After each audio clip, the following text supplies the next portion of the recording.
आज एक बड़ी तशवीशनाक चीज हुई है जरिया, मुझे लगता है शायद मैं कह लूं इस बात को। covid.gov जो गवर्नमेंट की वेबसाइट है, जो कोविड के हवाले से अपडेट्स देती है, उन्होंने जो आज एक वर्ल्ड मैप लगाया है, उसमें जम्मू कश्मीर को उन्होंने इंडिया का हिस्सा दिखाया है। तब मकबूजा कश्मीर में काबिज भारतीय फौज निहत्ते कश्मीरियों पर जुल्म करने में मसरूफ है। ऐसे में वज़ीर आज़म इमरान खान मुसलसल खबरदार कर रहे हैं कि भारत पाकिस्तान पर मुसल्लह हमले की तैयारी कर रहा है, लेकिन सिचुएशन जो है वो मजीद बद से बदतर होती चली जा रही है। तो मकबूजा कश्मीर के हवाले से कि पाकिस्तान को अब भारत के खिलाफ जारहाना पॉलिसी अपनाना होगी, इस पर बात कर लेते हैं। आमिर जिया साहब, गुज़िश्ता 2 हफ्तों से सूरत हाल इंतहाई कशीदा हो चली है, चाहे वो LOC की हो या फिर मकबूजा कश्मीर की। आप क्या समझते हैं, अब पाकिस्तान को भी जारहाना जरा एग्रेसिव पॉलिसी की तरफ जाना होगा?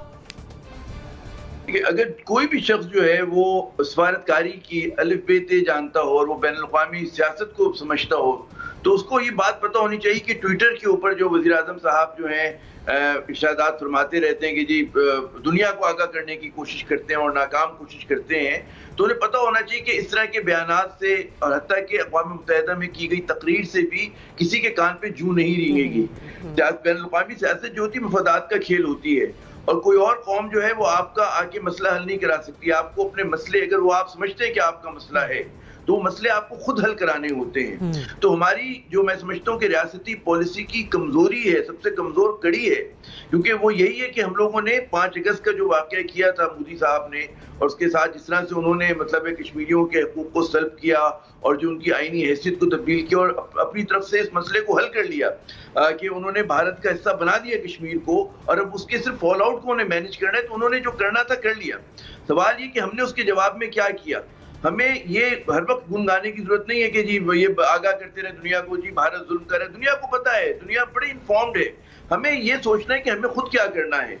और बड़ा मेरे ख्याल में हमें मायूसी होती है कि वज़ीर आज़म इमरान खान की आप कई दरगुजर कर देंगे, जी वो एहतसाब नहीं कर सके, वो कीमतों में कमी नहीं कर सके, वो मईशत ठीक नहीं चला सके, वो सब काबिल माफी है। लेकिन कश्मीर के मामला जो है वो नाकाबिल माफी है, क्योंकि मौरख जब आज से 40 साल बाद 50 साल बाद अगर तारीख लिखेगा इस दौर की, वो ये नहीं कहेगा जी कि इमरान खान ने करंट अकाउंट डेफिसिट कम करा दिया और कोरोना से क्या कर दिया। ये चीजें मैटर नहीं करेंगी, बात होगी कश्मीर पे क्या किया। और कश्मीर पे फिर हो सकता है कि हम वो कह रहे हो कि जी उन्होंने गलत पॉलिसी की कि आपके हाथ से निकल गया, क्योंकि इस वक्त लड़ाई हमारी वक्त के साथ है। जैसे जैसे वक्त गुजर रहा है, भारत वहां पर जो है डेमोग्राफिक चेंजेस ला रहा है, वो वहां पर अपने कब्जे को, तसल्लुत को मजबूत कर रहा है। वो कश्मीरियों के दिल जीतने नहीं आया, वो वहां पर तसल्लुत कायम करने के लिए आए। और कश्मीरी जो भी रेजिस्टेंस कर रहे हैं, मज़ाहिमत कर रहे हैं, वो तना कब तक जारी रखेंगे? मतलब आप ये कह रहे हैं बहुत हो गई तकरीरें, बहुत हो गई ट्विटर पर बयानात, अब हमें अपनी पॉलिसी को थोड़ा सा एग्रेसिव करना होगा, पुष्टबानी करनी होगी, मजबूती से करनी होगी, और रिगार्डलेस कि दुनिया किस क्या रद्द अमल का मुजाहरा करती है। हमें FATF को भी नहीं देखना। हमें अगर आप कश्मीर को समझते हैं कि हमें कश्मीर पे खड़ा होना है, आपको अमेरिका बहादुर की तरफ नहीं देखना, चीन की तरफ नहीं देखना, आपको अपने 20-22 करोड़ अवाम की तरफ देखना है। अपने शागिर्दों से सीख लें। अफगान तालिबान 19 साल खड़े रहे अमेरिका के सामने, उनकी सबसे बड़ी फतह ये है कि अमेरिका जो उन्हें दहशतगर्द कहता है तो उनके साथ मुज़ाकरात कर रहा है। तो भारत अमेरिका और हम जो है अफगान तालिबान नहीं है। भारत को बिल्कुल आप मुंह भी दे सकते हैं, सब जवाब में बात भी कर सकते हैं, और आखिरी मुकाबले को गैर मुय्यना मुद्दत के लिए आप नहीं टाल सकते। आप लड़ने पे तैयार हो, क्योंकि दुश्मन अगर लड़ने पे तैयार है तो आपकी फिर तो मैं सादगी, मासूमियत, नादानी क्या कहेंगे उसको। जी इब्राहिम, रियासत बया वक्त एक नहीं बहुत से काम कर सकती है, तो जारहाना पॉलिसी में अपनाना होगी। देखें, डिप्लोमेटिक ऑफेंसिव तो हुकूमत को लॉन्च करना चाहिए, और इस मामले में कुछ हुकूमत ने काम किया भी है और कुछ थोड़ा सा सफारती सतह पर ज़्यादा काम भी करना चाहिए। और इसी तरह अगर वहाँ से भारत से कोई जारियत होती है तो उसका जवाब भी देना चाहिए, बिल्कुल उसी तरह जैसे 27 फरवरी वाला वाक़या था और उसमें पाकिस्तान ने जो है वो बिल्कुल इमीडिएटली रिएक्ट किया था, और उसका बड़ा अच्छा जो है वो एक हमने देखा कि असर भी हुआ।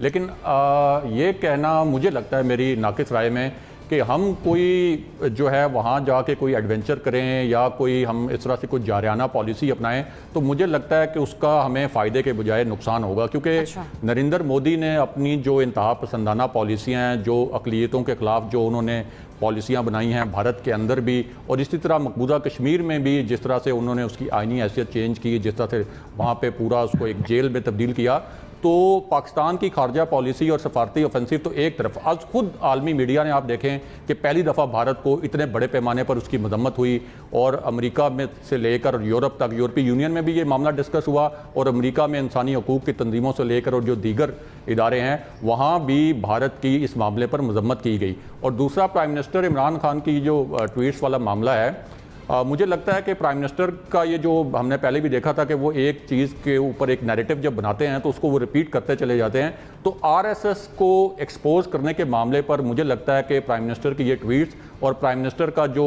खिताब था यूएनजीए में, मैं उस खिताब को कवर करने के लिए वहाँ मौजूद भी था उस हॉल में, तो उस पे प्राइम मिनिस्टर को ज़रूर कामयाबी मिली है, क्योंकि आरएसएस के बारे में और उसके फ़लसफ़े के बारे में आलमी सतह पर उस तरह से बात नहीं होती थी जिस तरह के प्राइम मिनिस्टर के बार बार हार्ड हिटिंग नैरेटिव के बाद हुई है। तो हमें मतलब आप ये कह रहे हैं कि जिस पॉलिसी से प्राइम मिनिस्टर भी चल रहा है उसी को कंटिन्यू रखें, मजीद मौसर जरूर बनाना चाहिए। इस पे बहुत काम हो सकता है, बहुत जबरदस्त काम हो सकता है, और इसके लिए जो आपके आलमी अमूर के माहिरीन हैं पाकिस्तानी नयाद, उनकी आपको हेल्प लेनी चाहिए। लेकिन इस वक्त जो है कोई लड़ाई की सूरत हाल बनाना जो है उससे हमें जो है वो मोदी को एक और एक्सक्यूज मिल जाएगा, और वो हमें ये भी पता है कि हमारा और उनका जो अस्करी ताकत का कंपैरिजन है वो भी हम जानते हैं। तो इस सूरत हाल में बेहतर यही है कि अपनी जो डिप्लोमेटिक ऑफेंसिव है इसको स्ट्रॉन्ग किया जाए, लॉन्च किया जाए, लेकिन अगर वहां से कोई जारियत होती है तो उसका जवाब तो पाकिस्तान मुंह तोड़ जवाब दे। एनबीसी, आपका पॉइंट ऑफ व्यू क्या है? देखिए, मुझे तो इस हफ्ते 2 सदमे हुए, बड़े सदमे कश्मीर के हवाले से। मेरे नावल का एक किरदार एजाज नाइको शहीद हो गया, उसको घेर के मारा गया, उसके हाथ पैर अपनी माँ से मिलने गया था वो, और खाना खाते हुए उसको पकड़ा गया, उसके हाथ पैर बांधे गए और फिर खड़े होने की कोशिश की उसने और कहा मारो मुझे, और फिर उसको बस्ट मारा गया उसको। फिर दूसरा लड़का हमारा अशरफ शहराई साहब, बहुत बड़े लीडर हैं तहरीक हुर्रियत के, हमें ख्याल अली गिलानी साहब के बराबर के होंगे, उनके बेटे जुनीद को शहीद किया गया इसी अंदाज में। वहाँ वो लोगों को मार रहे हैं, बेरहमी से मार रहे हैं, और एक को नहीं मार रहे हैं, इनके साथ 4-4, 5 बार शहीद हो रहे हैं। यहाँ तक कि घरों को नजर आतिश किया जा रहा है। इन लोगों ने, प्राइम मिनिस्टर ने जो ट्वीट किया 14 घरों का, वो 12 घंटे पहले मैं अपनी फेसबुक पर लगा चुका था तस्वीरों के साथ।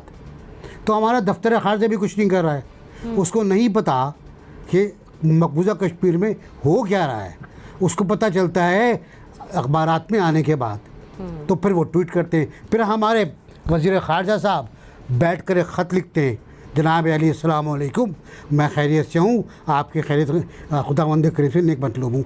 कश्मीर में जुल्म हो रहा है, आरएसएस कर रही है। आरएसएस मसला नहीं है।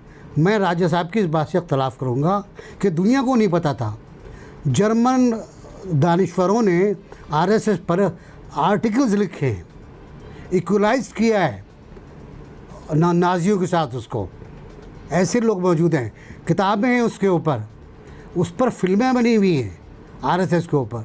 तो ये कोई नई बात नहीं है, नई कहानी नहीं है, बहुत पुरानी कहानी है ये, और ये तकसीम के बाद की कहानी है, आज़ादी के बाद की।